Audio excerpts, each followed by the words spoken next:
Hello everyone and welcome back. Now this video has taken quite a while to get out. I initially planned to do a simple video discussing why Russia is losing armoured vehicles and how it cannot sustain such losses. But I got a little distracted, let my mind go for a wander, and the script is now over 3,000 words. I also got unwell, which put me out for about a week just being sick, and then of course my voice was completely messed up for about a week after that. I then managed to shatter my laptop screen, and that also, again, a week before it could get replaced.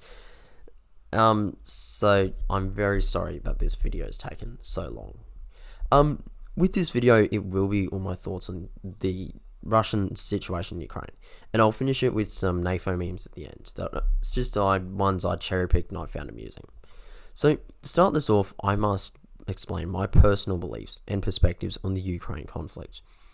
I believe that this war is an illegal and unprovoked invasion of Ukraine and its territories. This violates the UN Charter, and that Russia is carrying out the illegal annexation of Ukrainian territory, bombardment of civilians, and has committed acts of genocide, including the forcible movement of children into Russia for Russification, recorded incidences of forced castration on Ukrainian men, and indiscriminate targeting of men, women, and children. Other crimes include the rape of Ukrainians, including reports of children as young as 4, the destruction of place of Ukrainian culture and heritage, including a monument to the Holodomor, and several important book writing facilities and a theatre. I believe that the only acceptable outcomes in this war are that A. Russia fully leaves Ukraine and respects the borders established in 1991, or that B. Ukraine is given security guarantees from NATO member nations, including a permanent military presence, and that their military to be fully equipped with modern assets and their personnel to be given equivalent training. With this out of the way, I'll be discussing several factors that contribute to my belief that Russia is losing this war. This will include loss of vehicles, including aircraft and air defense systems. I'll be discussing Russia's political issues on the global stage and economic problems. To start with, I will be talking about vehicle losses. Now, this is a point that's often been mentioned by commentators, but it is a very important aspect to make analysis on the Ukraine war. People will make many claims, including that Russia has an enormous stockpile of tanks, armoured vehicles, including tens of thousands T-54s, 55s, 72s, 80s, and finally 90s. All these have been used to substantiate the claim that Russia is a major military power and will inevitably win in Ukraine, or to state that Russia is an industrial powerhouse. Now, there is a problem with this. This statement is technically true, however it is a misrepresentation of the data that is often provided. The numbers above mentioned are the total of the assets produced, instead of the total assets within Russia's military. Russia actually had around 15 or so thousand armoured vehicles in storage before the war began, and are currently operating 1,750 tanks in active service. Thus far in the war, Oryx, which provide open source analysis of the battlefield, has identified 16,906 destroyed, damaged, abandoned, and captured armoured vehicles on the Russian side, including 3,235 tanks, 4,288 armoured fighting vehicles, 463 armoured personnel carriers, 56 mine-resistant ambush-protected vehicles, or MRAPs for short, 260 infantry mobility vehicles, 283 command post and communication stations, 529 engineering vehicles and equipment, 43 self-propelled anti-tank missile launch systems, 125 artillery support vehicles and equipment, 391 multiple rocket launch systems, 52 anti-aircraft guns, 25 self-propelled anti-aircraft guns, 260 surface-to-air missile systems, and 76 radars. These losses include vehicles from the early 50s and weapons from the World War II being utilised on the front line, including the D-30 howitzer. On top of this, Russia has rather infamously used vehicles such as the Desert Cross, which is effectively a Chinese-built golf buggy being used on all fronts, usually resulting in catastrophic consequences for the crew and passengers. So, why is this? Well, the answer can be found written in a article by the Defence Post, quoting UK Ministry of Defence report, which states that Russia is capable of building 100 tanks in a month. This is also supported by the Institute for the Study of War and various other sources. Now, 100 tanks a month sounds like a lot of vehicles, except it has one major issue. Most of these assets are older variants upgraded to modern standards, or in some cases simply deployed in their base form after undergoing repairs. This means that any casualties will be taken out of Russia's rapidly diminishing stockpiles, which have many assets that are simply too damaged to deploy or repair. This was noted in the early months of the war, when the Russians deployed 12 formerly mothballed air defense systems, 2 of which were fully functional, and the rest were partially incapable of using weapons, and many would catch fire if their engines were turned on. Another issue to consider is that 100 vehicles a month is not sustainable for Russia. Andrew Perpetua, a fellow YouTuber and OSINT person on Twitter, accounts the daily losses of Ukraine and Russia, using videos and geolocated imagery. Whilst he supports Ukraine, he is unbiased with his reporting of losses, discussing the loss of 2 Abrams tanks only a few days back at the writing of this script, and on top of that, he seems to be a little ahead of most other accounts, reporting on matters before many others gain access to that information.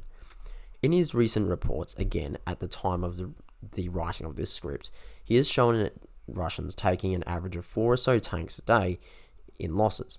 Now, assuming Russia takes these losses for a month, Russia would lose over 120 tanks, more than what Russia is producing in a single month, and if sustained for too long, would result in Russia relying upon other assets to fill the role of tanks on the battlefield.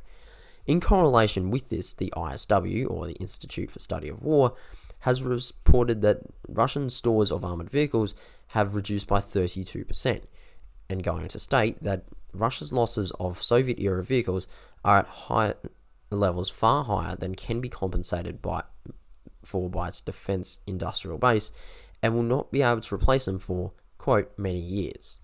In fact, we are already seeing the results of this as the use of the Chinese-built Desert Cross Golf buggies that are being used on front lines have become a common sight in combat footage, with many units also being equipped with motorbikes and being much more widely used.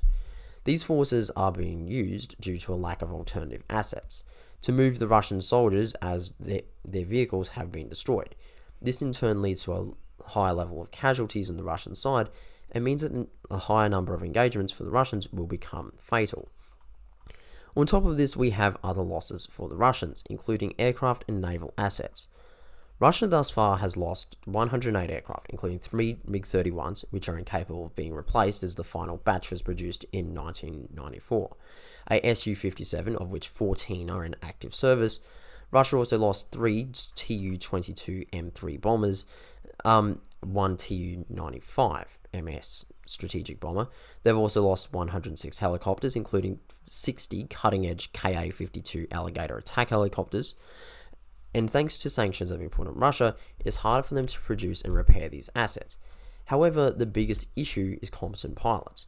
Obviously, there is a limit to which this impacts the Russians' capability to wage a war, especially considering the current Russian tactics of using 3,000 to 5,000 kilogram bombs from within Russian airspace. I'm very sorry. Targeting Ukrainian assets and people at a standoff distance. The Russians are reliant upon the reluctance of the West to target Russian air bases and to continue these tactics. This means that Ukraine cannot destroy the Russian aircraft when they are most vulnerable, and the facilities to maintain them and the weapon depots providing them with ammunition. That being said, the loss of competent pilots is hurting Russia, with this being a potential explanation for the growing trend of glide bombs being accidentally dropped on the Donbass by Russia. It is also an issue, particularly regarding missions like close air support, where the pilot's skill is important when judging to release munitions and fly at low levels, especially if you're providing support to troops in relative close proximity to hostile troops, because if you miss, you're likely going to hit your own personnel. And sustained casualties of experienced pilots in such roles will result in less successful missions, in turn leading to higher losses for Russia's Air Force.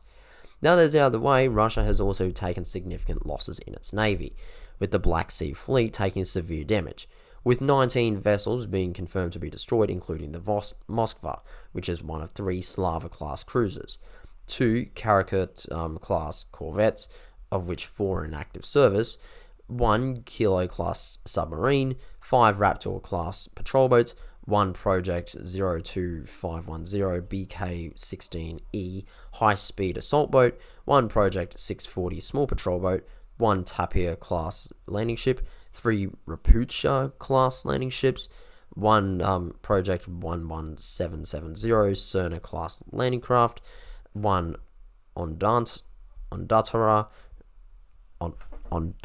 class landing craft, my apologies, 1 Project 266M Natia class minesweeper, 1 Project 12411 Tarantul class corvette, 1 Project 22160 large patrol boat, 1 Stenka class patrol boat, 1 Project KS701 Turnitz patrol boat, 1 Project 18280 Yuri Ivanov class reconnaissance ship, and 1 T-43 training vessel.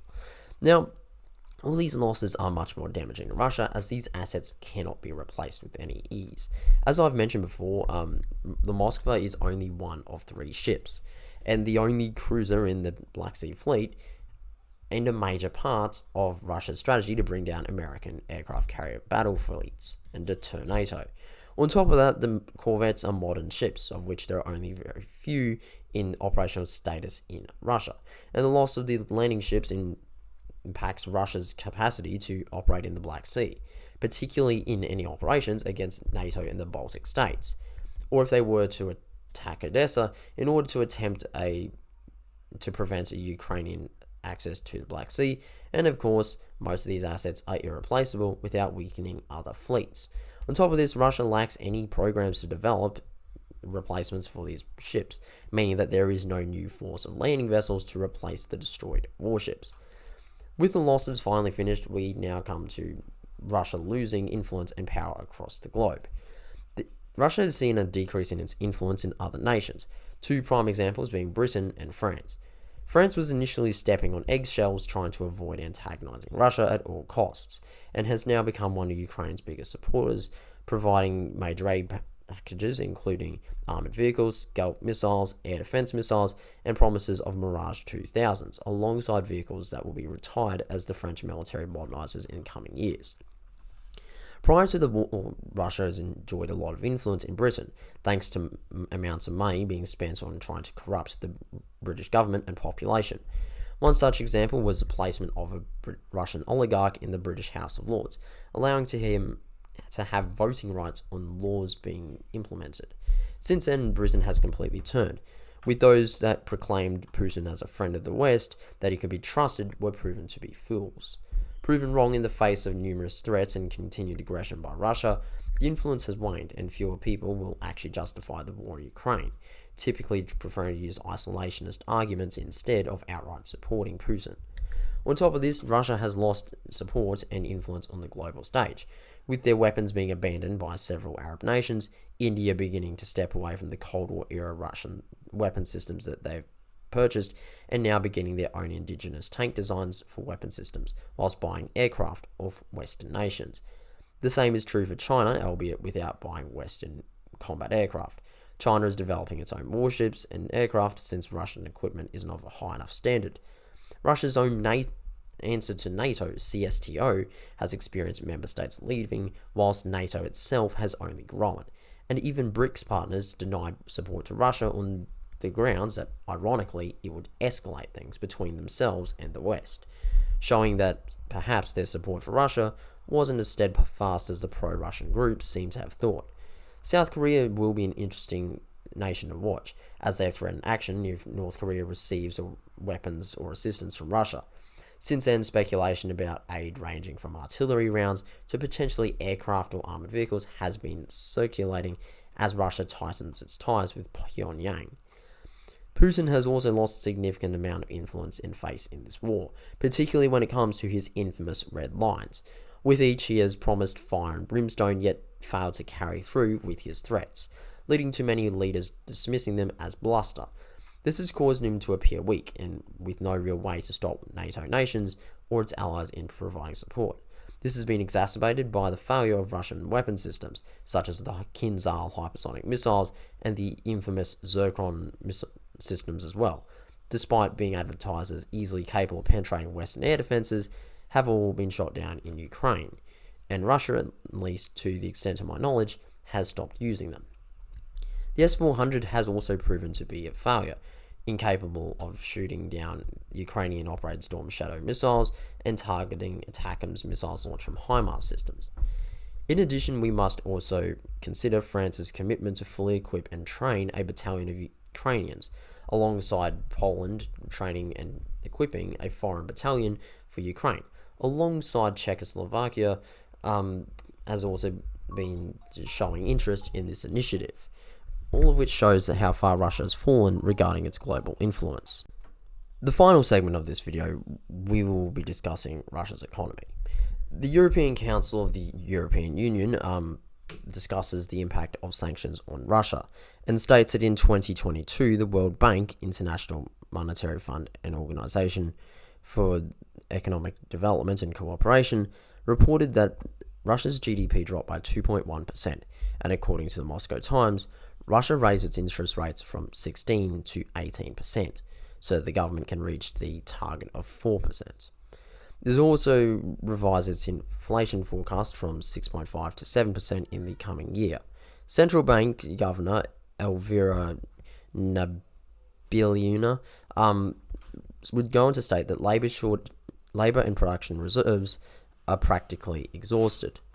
A shortage in these resources would lead to a situation where this rate of economic growth would slow down despite all attempts to stimulate demand, and the entire stimulus would go into accelerating inflation.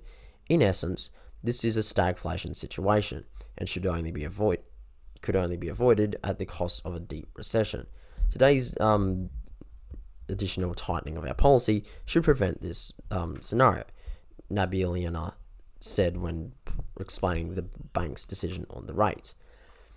Another issue for Russia is losses from gas companies. Gazprom in 2023 reported that almost $7 billion worth of losses of sales due to the European Union being cut off as a result of sanctions. This in turn led to a drop-off in investments into the business, further impacting profit margins. This is important as Gazprom is one of Russia's largest oil-producing companies and provides a significant amount of capital for Russia's war in Ukraine. Ukraine has also been striking oil-producing facilities and storage facilities in Russia, impacting its ability to produce and store oil, whilst targeting depots and fuel supplies, which impacts Russia's capacity to maintain this war. Russia's aviation industry is also struggling, with Russia's business aviation sector struggling to source parts for their aircraft and build new models. Many Western aircraft are simply no longer viable as they are incapable of replacing the equipment on board. This has also become noticeable through a growing trend of accidents and crashes in Russia. What needs to be also considered is that Russia's continued expenditure on defense will continue to rise during and after this conflict. Ukraine has caused harm to Russia's economy, cutting off gas provided to Hungary, and the cost of repairing Russia's military after the war has ended will be incredibly high.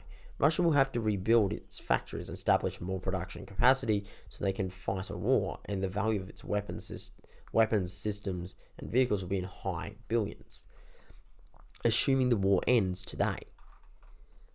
This will drain funds from other areas, including housing, infrastructure, education, etc.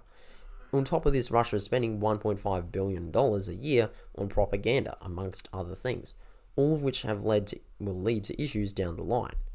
One example would be the catastrophic failure of heating infrastructure during last winter, which was widely publicized and led to a major response from the Russian government. But of course, it doesn't end there. Russia's tactics in Ukraine are highly destructive, as seen in the siege of Mariupol, leave little infrastructure intact, with almost all buildings in the entire city being destroyed. And of course, these buildings also cost money to rebuild, thus requiring significant investment and spending on Russia's behalf.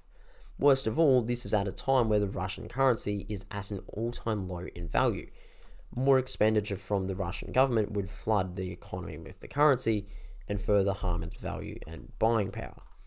And this is why Putin is losing. This is why Russia is losing. Regardless of battlefield gains, Russia has shot itself in the foot with this war. Putin made a gamble that Ukraine would roll over surrender, and then that NATO would collapse in on itself with the show of force.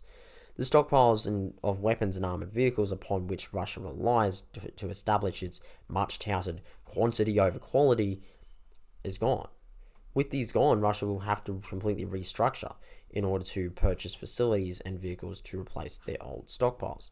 The significance of these vehicles, like the T-55 being on the front line, isn't really that they're old, it's that they're irreplaceable.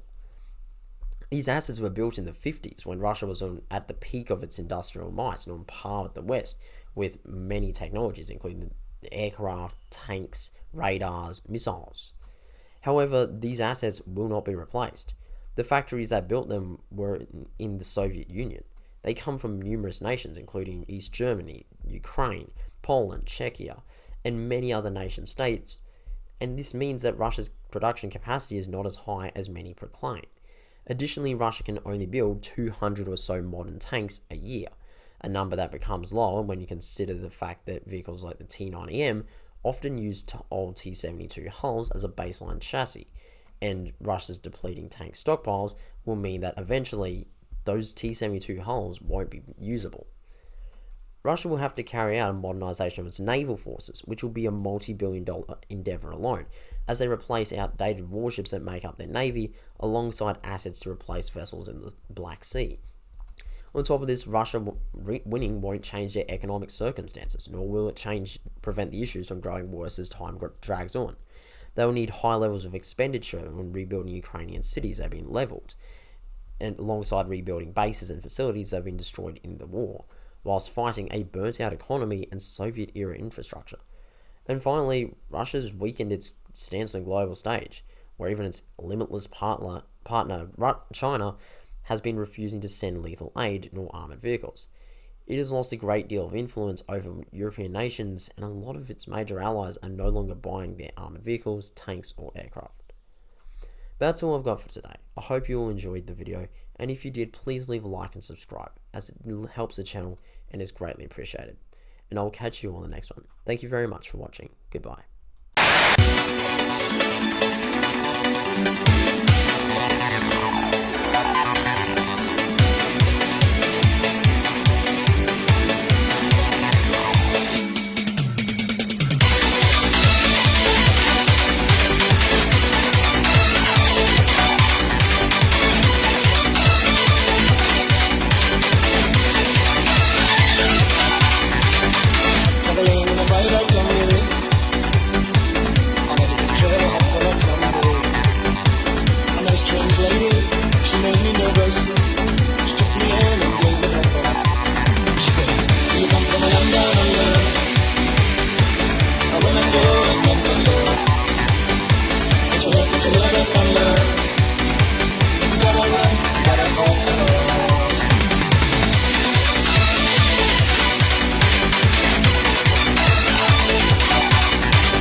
The Z Team.